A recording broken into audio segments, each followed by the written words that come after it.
Hello everybody, welcome back to my YouTube channel. Today in this video I am talking about Aurora Cannabis stock.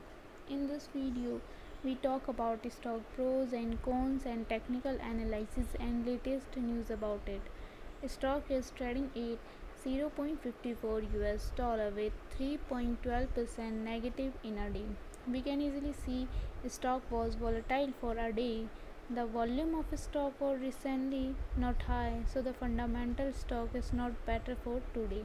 Before buying and selling the stock, please consult your financial advisor. Today's video is done. Thanks for watching. Please subscribe my YouTube channel and like the video, and also comment all related queries.